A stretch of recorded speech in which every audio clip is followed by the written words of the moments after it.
नमस्कार दोस्तों, मैं हूं नीलेश और आप सभी का मध्य प्रदेश के करंट अफेयर्स में स्वागत करता हूं। और शुरुआत करते हैं यहां से हम मार्च माह के करंट अफेयर्स की। और मार्च माह के करंट अफेयर्स की शुरुआत करने से पहले आप सभी को बता देते हैं कि यदि आप एग्जाम गुरुजी के प्री के नोट्स परचेज करना चाहते हैं जो कि नए सिलेबस के अकॉर्डिंग है और अपडेटेड है, तो आप एग्जाम गुरुजी के प्लेटफॉर्म से कर सकते हैं। अभी इसमें चल रहा है 3 मार्च तक के लिए ऑफ़र, यानी ये कल तक के लिए ऑफ़र रहेगा आपको, सैटरडे तक के लिए। और ये प्री बुकिंग ऑफ़र है, इसलिए इसमें हम 1295 रुपये का हमने इस पर जो प्राइस रखा हुआ है वो 1295 का रखा हुआ है। कंप्लीट आपका जीएस का फर्स्ट पेपर इसमें आपको भेजा जाएगा जो कि पूरी तरह से जो हमारा नया सिलेबस है उसके अकॉर्डिंग है। और इसमें साथ ही साथ आपको एग्जाम गुरुजी के प्री की टेस्ट सीरीज ज्वाइन करना है तो आप इसको कर सकते हैं। 2 बातें विशेष हैं जो मैं आपको यहाँ पे सूचना में बता देता हूँ कि एमपीपीएससी प्री की जीके की जो बुक है हमारी एमपी जीके की, वो ये बुक लगभग जितने हमारे छात्र जिन्होंने भी ऑर्डर किया था सभी के पास पहुंच चुकी है और हमने लगभग सभी को डिस्पैच कर दी है। 2 बातें इसमें ध्यान में रखनी है कि आप सभी को इसमें अभी कुछ सेक्शन ऐसे हैं जिनमें हमें ऐसा लग रहा है कि उसमें अपडेट्स करने चाहिए। जैसे आज ही एक जनगणना आई है और भी कुछ चीज़ें आई हुई हैं। तो हमारे जो अप्रैल तक के कोर्स रहेंगे, यानी हमारा जो अप्रैल को प्री का एग्ज़ाम होने वाला है 2024 का, ठीक है, तो उसके लिए क्या करना है, आपको कुछ नहीं करना है। आप सभी ने जिन्होंने भी एग्जाम गुरुजी के नोट्स परचेज किए हुए हैं, एमपीपीएससी प्री का जो एमपीजी की परचेज किया हुआ है, अभी हम इसमें कुछ अपडेट्स और करेंगे। प्रूफ रीडिंग इसकी अभी 3rd टाइम हो रही है। कुछ डेटा ऐसे होते हैं जो कि आपस में कन्फ्लिक्ट होते हैं, चाहे वह एमपी का हो और इंडिया का। तो कई जगह जो भारत में होता है आंकड़े वो अलग दिए जाते हैं, मध्य प्रदेश शासन के द्वारा अलग दिए जाते हैं, और आंकड़े दोनों केंद्रित होते हैं एक ही चीज़ पे, चाहे वो आपका सोलर एनर्जी का हो, बहुत सारी चीज़। तो हमने उसके लिए एक तोड़ निकाला है कि हम कैटेगराइज करेंगे कि इंडियन गवर्नमेंट की वेबसाइट के अनुसार ऐसा है और एमपी गवर्नमेंट की वेबसाइट के अनुसार ऐसा है। तो मोटी बात ये कहनी है आपको कि जो भी इसमें अभी अपडेट्स होंगे एमपीजीके की बुक में, वो सभी जिन्होंने भी परचेज किए हुए हैं उनको हम ऐप में उपलब्ध कराएंगे। आपको बाकायदे बताएंगे कि किस पेज नंबर पे क्या अपडेट करना है या कौन सी नई चीज़ हमने उस पर और जोड़ी है, ताकि आप लोगों को जो ये बुक है एग्ज़ाम तक बार बार ना परचेज करनी पड़े। क्योंकि कई बार ऐसा होता है कि एग्ज़ाम्स के पहले हमें कई डेटा मिलते हैं या कुछ चीज़ें होती हैं, हम अपडेट करते तो आप तक नहीं पहुंच पाती। तो इसका हमने तोड़ ये निकाला है कि जिन्होंने भी एमपीजी के परचेज किया है उनको हम एक पीडीएफ फाइल प्रोवाइड करेंगे जिसमें बाकायदे लिखेंगे कि इस लाइन पे जाकर के, इस पैराग्राफ में जाकर के, इस चार्ट में जाकर के, इस पेज नंबर पे जाके आपको ये अपडेट कर लेना है। तो संशोधन या सुधार संबंधित जो भी होगी इसकी बाकायदे आपको व्हाट्सएप पे जानकारी दी जाएगी। तो जिन्होंने भी परचेज किया है, हमारा जो एग्जाम गुरुजी का 88 वाला नंबर है, इस पे व्हाट्सएप के साथ हमेशा जुड़े रहेंगे और साथ में इसका हम एक अलग से क्लॉज निकालेंगे कि कैसे हम इसको करेंगे। ठीक है, शुरुआत करते हैं आज के पहले प्रश्न की। आज की शुरुआत, आज का जो हमारा करंट अफेयर रहेगा वो पूरी तरह से मध्य प्रदेश का फोकस्ड करंट अफेयर रहेगा। भारत की कोई भी खबर इसमें सम्मिलित नहीं की गई है। तो पीएम ई बस योजना है एक, ई बस से आप समझ गए होंगे, ये शुरुआत की गई मध्य प्रदेश शासन में। अभी मंत्रिपरिषद की बैठक थी तो उन्होंने बोला है कितने निकायों में इसकी शुरुआत की जाएगी। तो मध्य प्रदेश के जो 6 नगरीय निकाय हैं वहाँ पर इसकी शुरुआत की जाएगी ई बस की। 552 के आसपास ई बसें चलेंगी। यदि आपसे बात करी जाए कि किन किन में चलाई जाएगी, तो आपका भोपाल, इंदौर, जबलपुर, ग्वालियर, उज्जैन और सागर, ये जो ज़िले हैं यहाँ पर ई बसें चलेंगी। टोटल 552 ई बसें होंगी। इसका सरकार का इसमें मेन उद्देश्य है कि जो कार्बन उत्सर्जन है उसको हमें क्या करना है, उसको जितना ज़्यादा हो सके कंट्रोल करके रखना, कम से कम कार्बन उत्सर्जित करना है। तो इन्हीं उद्देश्यों के साथ इसकी शुरुआत हो रही है। पीपीपी मॉडल पे है। अब लगभग गवर्नमेंट के जितने भी प्रोजेक्ट्स आपके ऐसे होते हैं वो अब पीपीपी मॉडल पे होते हैं। ठीक है, पब्लिक प्राइवेट पार्टनरशिप पे।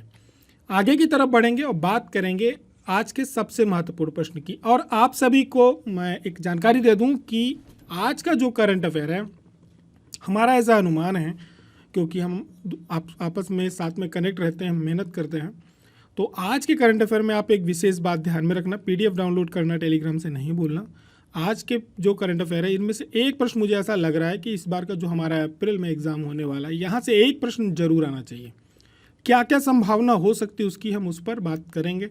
और धीरे धीरे हम इंडिया के करंट अफेयर्स पे अब क्या करेंगे कि जो महत्वपूर्ण, अति महत्वपूर्ण खबरें होती हैं हम उन्हीं को सम्मिलित करेंगे।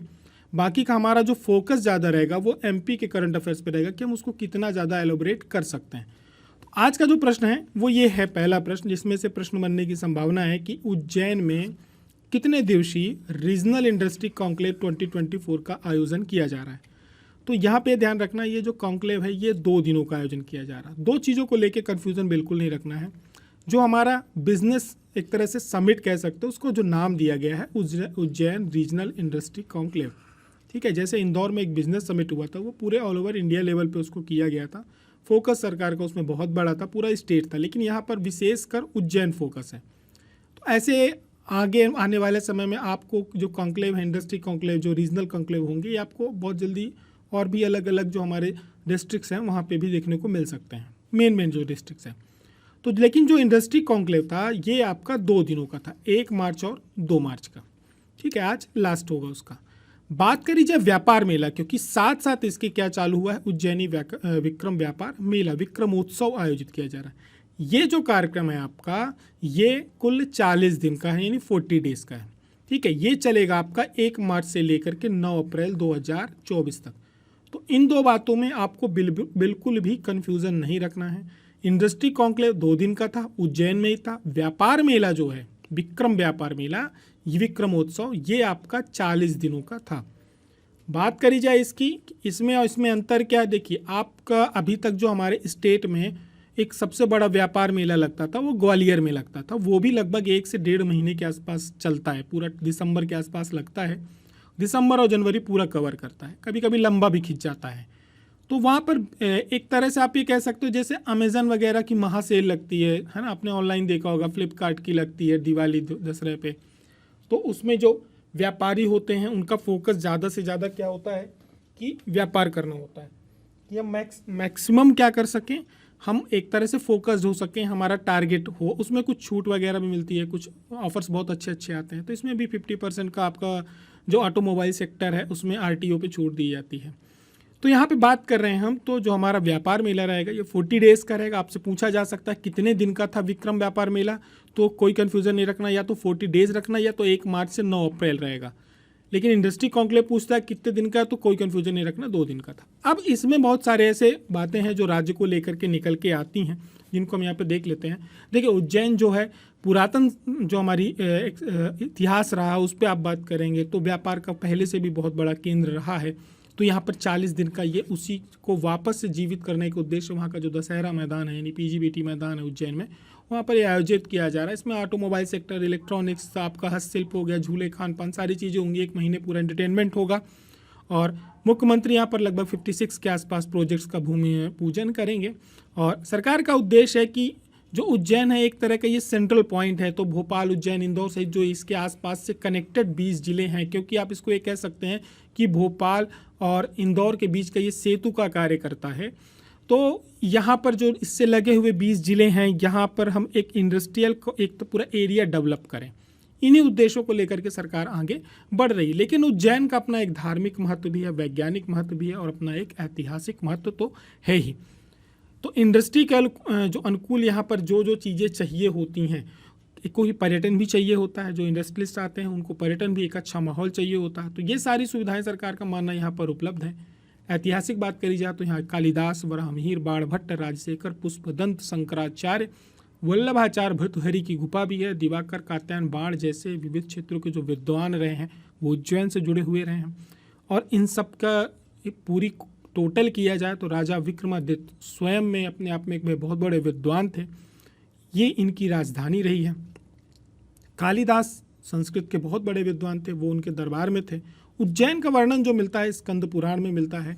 मंगल ग्रह की उत्पत्ति का ये स्थान माना जाता है, केंद्र माना जाता है। मंगल ग्रह का मंदिर भी यहाँ पर है, और साथ में यहाँ पे जो कालगणना का एक वैज्ञानिक केंद्र भी माना जाता है। महाकाल के लिए ज्योतिष का भी केंद्र माना जाता है। हमारे यहाँ समय की जो गणना की जाती है वो यहाँ पर जो उसकी प्रणाली दी गई है, वेधशाला है, वो यहीं पर है। तो यहाँ पर भी उसका केंद्र माना जाता है। औद्योगिक रूप से मध्य प्रदेश की बात करी जाए तो हमारा मध्य प्रदेश क्षेत्रफल के हिसाब से दूसरा सबसे बड़ा राज्य है, जिसकी 8% CGR पर वार्षिक GDP वृद्धि दर सबसे तेज राज्यों में एक है। 1,60,000 किलोमीटर का सड़कों का नेटवर्क है, ट्रेनें 455 के आसपास गुजरती हैं। साथ में हमारे जो Tier 1 शहर हैं, जैसे आपका मुंबई हो गया, आपका नागपुर हो गया, तो इन सब को यहाँ पे हवाई कनेक्टिविटी उपलब्ध है। दिल्ली है, ये सारी चीज़ों की कनेक्टिविटी उपलब्ध है। और साथ में 6 अंतर्देशीय कंटेनर डिपो हैं, यानी ICD हैं। यहाँ पर जो बड़े बड़े कंटेनर्स होते हैं वो यहाँ पे स्थापित किए गए हैं कि आप उनको यहाँ पे लोडिंग अपलोडिंग होती है। औद्योगिक गलियारे की बात करी जाए तो जो हमारा मध्य प्रदेश है, ये दिल्ली मुंबई का जो औद्योगिक गलियारा है उसके प्रभाव क्षेत्र में आता है। पीथमपुर, धार, महू, रतलाम, नागदा, शाजापुर, आपका देवास, नीमच, नया गांव, ये नए इंडस्ट्रियल कॉरिडोर विकसित किए जा रहे हैं क्योंकि ये सब कहीं ना कहीं जो हमारे आस पड़ोस के राज्य हैं उनके जो इंडस्ट्रियल हब है उनसे कनेक्टेड है, बीच में वो पड़ते हैं। तो क्योंकि लॉजिस्टिक भी यहीं से होकर के गुजरती है, सड़कों का नेटवर्क यहाँ से होकर गुजरता है, एक्सप्रेसवे बनाए जा रहे हैं। आप मैक्सिमम एक्सप्रेसवे देखेंगे जो लास्ट में आकर के मालवा की तरफ ही टच होता है, गुजरात से कनेक्टेड होता है या महाराष्ट्र से कनेक्टेड होता है। तो आप ये कह सकते हैं कि जो मालवा का बेल्ट है, इंदौर और उज्जैन का, ये पूरा का पूरा बेल्ट है, ये इंडस्ट्री के लिए बहुत ही अच्छा बेल्ट माना जाता है। एक तो यहाँ का जो नेचर है वो बहुत अच्छा, वातावरण अच्छा है। एक इंडस्ट्री को डेवलप करने के लिए जो चीज़ें चाहिए होती हैं, कनेक्टिविटी, वो भी यहाँ पे बहुत अच्छी है। हमारे देश का जो पश्चिमी क्षेत्र है गुजरात का, वो पूरा का पूरा जो लगता है वो यहाँ से नियर पड़ता है, बहुत पास पड़ता है। तो इस वजह से भी महत्वपूर्ण ये हो जाता है। वर्तमान में मध्य प्रदेश मैग्नीज, तांबा, कांच, चूना पत्थर आदि के जो उत्पादन हमारे खनिज उत्पादक होते हैं उनमें एक अग्रणी उत्पादक के साथ साथ ही जो हमारे हीरा होता है भारत में, उसमें सब भंडारण के मामले में एकमात्र राज्य है। भारत में यदि कुल कोयला भंडारण की बात करी जाए तो 8% से अधिक है। साथ में 1434 बिलियन क्यूबिक मीटर का हमारे यहाँ कोल बेड मीथेन उपलब्ध है। 11 जो कृषि जलवायु क्षेत्र हैं देश के, उनमें ये वो सभी के सभी मध्य प्रदेश में उपलब्ध हैं। अन्न उत्पादन के बात करें तो सोयाबीन, दाल, चना, लहसुन आदि के उत्पादन में हम प्रथम हैं। सोयाबीन में हम दूसरे नंबर पर पहुंच गए हैं। ये जो बातें ये लिखी हुई हैं ये अभी हाल ही में किसके द्वारा बोली गई? मुख्यमंत्री जी के द्वारा बोली गई। कहाँ पे? उज्जैन कॉन्क्लेव में। तो सोयाबीन में हम दूसरे नंबर पे पहुंच गए हैं उत्पादन के मामले में। जो एरिया हम कवर करते हैं, जहाँ पे हमारा एक क्या कहते हैं खेती होती है एरिया वाइज, तो बात करी जाए तो उसमें हमारे यहाँ एरिया ज़्यादा कवर कर रहे हैं लेकिन उत्पादन हमारे यहाँ कम हो रहा है। दूसरे नंबर पर आ गए, महाराष्ट्र पहले नंबर पर। द्वितीय स्थान पर हम गेहूँ, मक्का, हरी मटर में हैं। मध्य प्रदेश में केला, संतरा, अमरूद, आम, नींबू, फल, इनमें एक अग्रणी राज्य के रूप में तो है ही, लेकिन महत्वपूर्ण एक बात यह है कि हमारे यहाँ जो जैविक खेती होती है, पूरे देश में जो जैविक खेती होती है उसमें से 40% से अधिक क्षेत्र में मध्य प्रदेश में जैविक खेती की जाती है। हमारा जो स्टेट है, देश का जो कुल वन क्षेत्र है उसका लगभग 94,689 वर्ग किलोमीटर का अधिकतम योगदान देता है। और हमारे बहुत सारी जड़ी बूटियाँ भी उपलब्ध हैं जिसके लिए वन अरण्य योजना अलग चल रही है। हमारे पास 14% से अधिक देश का यदि बात करी जाए 100% में से 14% जो है मध्य प्रदेश के पास पशुधन है।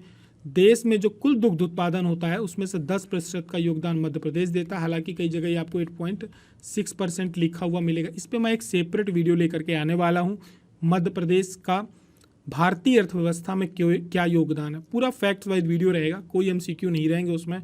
बहुत ही प्रॉपर तरीके से आपको डेटा दिखाया जाएगा। डेटा को हम एक बार फिर से क्रॉस चेक कर रहे हैं, जिस वजह से मैंने आपको स्टार्टिंग में जो MPGK के लिए बोला वो इसी कारण से बोला है। तो हम एक बार फिर से क्रॉस चेक कर रहे हैं क्योंकि डेटा हमें एक ही हमारे मध्य प्रदेश राज्य के अंदर एग्रीकल्चर की वेबसाइट में अलग मिलता है, सरकार के आर्थिक सर्वेक्षण में अलग मिलता है। छोटा सा एग्जाम्पल दूंगा, पिछला आर्थिक सर्वेक्षण आप उठा करके देख लीजिए कि मध्य प्रदेश का मध्य प्रदेश में ट्यूबवेल से ज़्यादा खेती होती है, सिंचाई होती है कि नहरों से होती, नदियों से होती, तालाब से होती है। आर्थिक सर्वेक्षण में जाइए, एक टेबल दी हुई है, उस टेबल के सभी क्लॉज को आपस में जोड़िएगा। 3.7% है, 11.2% है, ये सब जोड़िएगा, आपका 100% के ऊपर मिलेगा। कोई भी चीज़ आप जोड़ोगे तो 100% होनी चाहिए ना, लेकिन वो आपको 100% के ऊपर आंकड़ा जाएगा। कम से कम 3 नंबर ऊपर जा रहा है। मतलब सरकार ने आंकड़ा विधानसभा में कहीं ना कहीं गलत रखा है। अब आपका पेपर में आएगा तो गलत होगा। हम क्या कर सकते हैं, मजबूरी है। आर्थिक सर्वेक्षण में दिया तो देना पड़ेगा ना। तो इसी प्रकार से कई आंकड़े ऐसे हैं जो आपस में कन्फ्लिक्ट होते हैं। दूध उत्पादन का मैंने आपको बता दिया कि इन्होंने बोला 10% का देता, कई जगह 8.6 लिखा हुआ है। एग्रीकल्चर में हम बात करेंगे तो यहाँ पे प्रथम लिखा हुआ है, लेकिन जो आंकड़े एग्रीकल्चर डिपार्टमेंट के, इंडियन गवर्नमेंट के हैं, वो ये कहते हैं कि आप दूसरे नंबर पे हो उत्पादन में। क्षेत्रफल में जो आप खेती कर रहे हो उसमें आप पहले हो। एरिया वाइज बात करो तो आप एरिया ज़्यादा ले रहे हो। तो ठीक है, ये हम सभी चीज़ें क्रॉस चेक कर रहे हैं। आपको प्रॉपर डेटा लेकर के एक अलग से सेपरेट वीडियो लाएंगे और जिन्होंने भी MPGK की बुक खरीदी हम उनको भी उपलब्ध कराएंगे अलग से। ठीक है, तो अब बात करिए मध्य प्रदेश में SEZ की, तो हमारे यहाँ अलग प्रकार के SEZ है। एक पीथमपुर है, क्रिस्टल IT पार्क कहाँ पर है, तो ये सभी को पता है। तामोट और में है, ग्वालियर में है। प्लास्टिक पार्क है, लॉजिस्टिक पार्क शिवपुरी में है। विक्रम उद्योगपुरी जहाँ पर ये आयोजन किया जा रहा है ये उज्जैन में है। स्पाइस पार्क छिंदवाड़ा में है, 2 स्पाइस पार्क बन गए हैं। आगे की तरफ बढ़ेंगे और ये तो वहाँ से एक प्रश्न आपका ये बनता है जो हमने आपको बताया। दूसरा प्रश्न, आप यदि अपना सिलेबस उठा करके देखेंगे, पुस्तकों से हमेशा जुड़े हुए प्रश्न पिछले लगातार 4 वर्षों से पूछे जा रहे हैं। जब ये विक्रमोत्सव का आयोजन किया गया तो यहाँ पर कुछ पुस्तकों का क्या किया गया है, लोकार्पण किया गया। ठीक है, तो अब इन पुस्तकों को हम टेलीग्राम चैनल पे भी डाल चुके हैं इसको, और साथ ही साथ इसको हम आपका जो PDF रहेगी उस पर उपलब्ध कराएंगे। तो ये कुछ पुस्तकें हैं जिनके नाम आपको लिख करके रख लेने हैं, क्योंकि इतने बड़े कार्यक्रम में इन पुस्तकों को क्या किया गया है, इनोग्रेट किया गया, लॉन्च किया गया है। तो कहीं ना कहीं इनसे प्रश्नों के बनने की क्या हो जाती है, संभावना बढ़ जाती है, क्योंकि इसमें कुछ प्रश्न जो पुस्तकें हैं वो हमारे काफ़ी उससे जुड़ी हुई हैं, तो पूछा जा सकता है और वो हमारे सिलेबस में भी है। जैसे मध्य प्रदेश में स्वाधीनता संग्राम अलग अलग जिलों को लेकर के बनाया गया है, तो अलग अलग व्यक्तित्वों ने किताब लिखी है। राम राजा हो गई, ओरछा के राजा राम, इसकी CD जारी की, इसका नहीं है, लेकिन न्यायविष्ट वीर विक्रमादित्य, सार्वभौम सम्राट विक्रमादित्य, इनको नाम आपको क्या करना है, याद करके रखना। तो इनको आप अपने एक जगह लिख करके रख लेंगे। हो सकता है आपसे इससे पूछा जाए। आर्स भारत के नाम से ये क्या की गई है, लॉन्च की गई है। आगे की तरफ बढ़ेंगे। दूसरा आज जो महत्वपूर्ण प्रश्न है, जिससे एक आपको पढ़ने के बाद ही समझ में आ जाएगा कि यहाँ से क्वेश्चन बन सकता है। देश में जो तेंदुए हैं, लिपर्ड हैं, इनकी संख्या क्या हुई है, बढ़ी है। तो इसमें मध्य प्रदेश में भी पहले नंबर पे आया, स्वाभाविक है। तो इसकी संख्या कितनी है, तो इसकी संख्या याद रखनी है, 3907 है। अभी हाल ही में केंद्रीय मंत्रालय के जो हमारे पर्यावरण मंत्री हैं उनके द्वारा ये जारी की गई है रिपोर्ट, जिसमें मध्य प्रदेश में तेंदुओं की संख्या 3907 है, क्योंकि 2018 में ये 3421 थी। इसके बाद महाराष्ट्र में है 1985, कर्नाटका में है 1819, तमिलनाडु में है 1070। यदि देखा जाए तो हमारे जो दूसरे नंबर पे महाराष्ट्र है, इससे डबल से ऊपर हमारे यहाँ संख्या। लेकिन सर्वाधिक तेंदुओं की आबादी वाले स्थल की बात करी जाए तो सबसे ज़्यादा जो आबादी वाला स्थल है वो आंध्र प्रदेश का श्रीशैलम में नागार्जुन सागर है। लेकिन इसके बाद मध्य प्रदेश के 2 टाइगर रिजर्व आपका पन्ना और सतपुड़ा है, जो टॉप 3 में आते हैं। सतपुड़ा में 256 के आसपास पाए गए हैं। भारत में जो कुल आबादी तेंदुओं की वो लगभग 13,876 है। इतना एक अनुमान है, क्योंकि इनके एक कैमरे लगाए जाते हैं। इनकी गिनती एकदम से ऐसा नहीं होता कि पकड़ के गिना जाता है, इनको कैमरे लगाए जाते हैं वन विभाग के द्वारा, और उनके जो फुट प्रिंट होते हैं और उनकी जो एक तरह से मूवमेंट होते हैं उसको कैच किया जाता है। उसके बाद पूरे की पूरी एक अनुमान लगाया जाता है, इतने से इतने के बीच में होंगे। कई बार ये भाग भी जाते हैं, आपको भी तो इंदौर में ही मिला हुआ था एक, ठीक है। तो ये पेड़ में चढ़ के निकल लेते हैं अपना, तो पुराना घर ढूंढने लगते हैं, तो इस वजह से कई बार वो भी काउंट में नहीं आते हैं। तो इनकी जो संख्या वर्तमान में भारत में 13,876, मध्य प्रदेश में 3,907 है। टॉप 3 की बात करी जाए तो मध्य प्रदेश के 2 हैं, पन्ना और सतपुड़ा टाइगर रिजर्व, जो टॉप 3 में आते हैं, लेकिन ये दूसरे और तीसरे क्रमांक में है। अनुमान के अनुसार निवास स्थान 70% आबादी को हमारा दर्शाता है। और क्योंकि जो अर्ध हिमालय और अर्ध शुष्क क्षेत्र है, इनको यहाँ नहीं लिया गया है, क्योंकि बाघ यहाँ पर नहीं रहते। जहाँ जहाँ पे टाइगर रिजर्व बाघों का मूवमेंट होता है, वहाँ पर इनके तेंदुओं की भी संख्या ज़्यादा पाई जाती है। ठीक है, धीरे धीरे इनमें बढ़ोतरी हुई है। 2018 से लेकर 2022 में आप बात करो तो काफ़ी तेज़ी से इनकी संख्या बढ़ी है। और हमारे वर्तमान देश में केंद्रीय पर्यावरण वन जलवायु मंत्रालय कौन किनके पास है, तो श्री भूपेंद्र यादव के पास है। लगातार इस महीने में इनकी ये 3री या 4थी यात्रा है। मध्य प्रदेश के वन मंत्री कौन है, तो श्री नागर सिंह चौहान है। तो यहाँ पर आपके 2 प्रश्न से 3 प्रश्न मैंने आपको पिछले में बताए। आप सभी लोग, मेरा आपसे रिक्वेस्ट रहेगा, MPGK की बुक में जो भी बताया है उसको जरूर ध्यान में रखेंगे, अपडेट कर लेंगे। सीधा सीधा एक प्रश्न आपको यहाँ से मिलने की संभावना बनती है। मध्य प्रदेश में तेंदुओं की संख्या को भी क्या करके रखेंगे, नोट करके रखेंगे। विशेषकर जो टॉप 4 हैं इनकी संख्या को आप क्या करेंगे, नोट कर लेंगे। साथ में कितनी बढ़ी है थोड़ा सा इसको भी आप बीच में क्या करेंगे, इसको बना करके रखेंगे कि कितनी संख्या बढ़ी। लेकिन हमारे यहाँ जितने भी टाइगर रिजर्व हैं सभी में तेंदुए पाए जाते हैं, ऐसा कुछ नहीं है कि केवल कुछ जगह पाए जाते हैं। ठीक है, बढ़ेंगे चौथे प्रश्न की तरफ। अभी हाल ही में श्री अजीज कुरैशी हैं, इनका निधन हुआ है। ये किस राज्य के राज्यपाल नहीं रहे हैं। जैसा नेचर है PSC का, वो लगातार मुख्यमंत्री राज्यपाल से रिलेटेड ऐसे ही घुमा के क्वेश्चन आपसे पूछ रहा है। 3 राज्यों के राज्यपाल ये रहे हैं, मध्य प्रदेश के नहीं रहेंगे। सामान्य सी बात है, जो व्यक्ति यहाँ का जन्म में होता है या यहाँ की पॉलिटिक्स में एक्टिव होता है उसको उस राज्य का राज्यपाल नहीं बनाया जाता, उसको दूसरे राज्य का राज्यपाल बनाया जाता है। तो अजीज कुरैशी सतना से सांसद भी रहे हैं, विधायक भी रहे हैं, साथ ही में जो युवा कांग्रेस है उसके संस्थापक सदस्यों में एक थे, उसके महासचिव भी रहे हैं, कैबिनेट स्तर के मंत्री भी रह चुके हैं, साथ में जो मध्य प्रदेश का उर्दू एकेडमी उसके अध्यक्ष रहे हैं। केंद्रीय उर्दू जो विश्वविद्यालय उसका जब गठन किया जा रहा तो भारत सरकार की एक उर्दू विश्वविद्यालय कमेटी बनाई थी, जिसकी इन्होंने क्या की थी, अध्यक्षता की गई थी। मध्य प्रदेश में राज्य 20 सूत्री कार्यक्रम कमेटी बनाई गई थी, वे इसमें भी रहे हैं, अलग अलग पदों पे रहे हैं। लेकिन उत्तर प्रदेश, उत्तराखंड और साथ ही में आपका मिजोरम के यहाँ के क्या कह रहे हैं, राज्यपाल रहे हैं। इसको ध्यान में रखना, उत्तर प्रदेश, उत्तराखंड और मिजोरम को 3 जगहों के ये राज्यपाल रह चुके हैं। अभी हाल में इनका निधन हुआ है। आज का आखिरी प्रश्न जो आपके क्वेश्चन से जुड़ा हुआ है कि प्रदेश के किस स्थान में वीर भारत मंदिर का निर्माण किया गया है। भारत माता का मंदिर कहाँ है, उज्जैन में है। वीर भारत का मंदिर भी कहाँ है, उज्जैन में है। इस मंदिर की देखिए विशेषता ये है कि ये दुनिया का पहला मंदिर है, अनूठा मंदिर है। भारत का भी पहला मंदिर जो भारत माता मंदिर है वो भी वहाँ बनाया गया। तो देखिए ऐसा है, इस मंदिर की विशेषता ये है कि नाम से आपको समझ जाना है, वीर भारत क्या चल रहा है, अमृत महोत्सव चल रहा है। वीर भारत में कौन होगा, जो भारत के वीर होंगे। भारत के वीर कौन होंगे, जो हमारे यहाँ के नायक रहे होंगे, जिन्होंने अलग अलग क्षेत्रों में अलग कार्य किए हैं, स्वतंत्रता आंदोलन से जुड़े हुए रहेंगे।